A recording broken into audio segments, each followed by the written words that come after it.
ओडिशा सरकार बा ओडिशा कैबिनेट मझिरे गोटे निष्पत्ति नहीं जे आदिवासी माने अन्य मानक मध्य जमी बिक्री करि पारिबे को परिप्रेक्षी रे ए प्रकार एक निष्पत्ति निया जाइथला एवं ता पछरे जे मंद उद्देश्य थिला यह पुणी दोहराइबार आवश्यकता पड़ुछि। कारण ये जो सरकार वर्तमान ओडिशा रे अछि से आदिवासी स्वार्थ रक्षा करने जेते प्रकार कांदना गाउथला मध्य जो चक्रांतटी से समय होता मु व्यक्तिगत भाव में केतक कैबिनेट मिनिस्टर सहित सेतबेले कथा हली हला किपरि ता कैबिनेट नोट जहाँ आगुरी सर्कुलेट हुए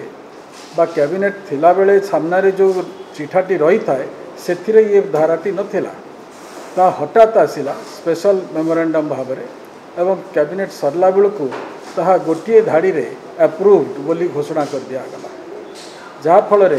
परवर्ती अवस्था गुड़िक जहाँ घटिला आपण जानते किभली भाव में जड़े कैबिनेट मंत्री से संपर्क में मत प्रकाश कले एवं ताहा एपर्यंत स्थगित तो विड्र है जो प्रकार cabinet system of governance Odisha रे चली ये हूँ तार गोटे उदाहरण। द्वितीय कथाटी मु कहिबे जे आमर शिक्षा व्यवस्था संपूर्ण भाव में भुसुड़ी पड़ी केते शिक्षक अभाव अछंती यार सूचना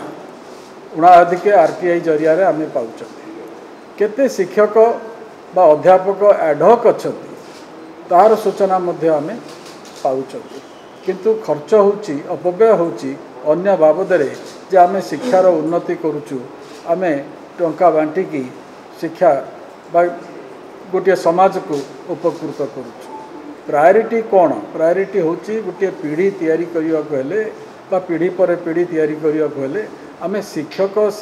अध्यापिका अध्यापक नियुक्ति करिबा किंतु से दिगरे विशेष ध्यान ये सरकार गत 10 वर्ष भितर मु कहि विशेष करी ध्यान देई नाही। 3 रे गोटे रहूची केते सरकारी चाकरी खाली पड़ी भारतीय जनता पार्टी तरफ स्पष्ट कर दिया जाइए निर्दिष्ट समय भितर आमे सरकारी चाकरी गुड़िक वर्षे एतिकी भर्ती करूँ 2 वर्ष एतिकी भर्ती करूँ से प्रक्रिया केंद्र सरकार तरफ निजुक्ति मेला करिकी करा जाउछि किंतु ओडिशा रे थिबा खाली पड़िथिबा चाकरी गुड़िक खाली पड़िथिबा पदवी गुड़िक भरिबा पई कौनसी प्रक्रिया हो नाही एवं विशेष करी पब्लिक सर्विस कमिशन ओपीएससी जेभली भाव में डिफंक्ट हवा अवस्था चलुची बा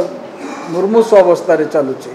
तार संशोधन मध्य भारतीय जनता पार्टी करिब क्षमता को आसिले।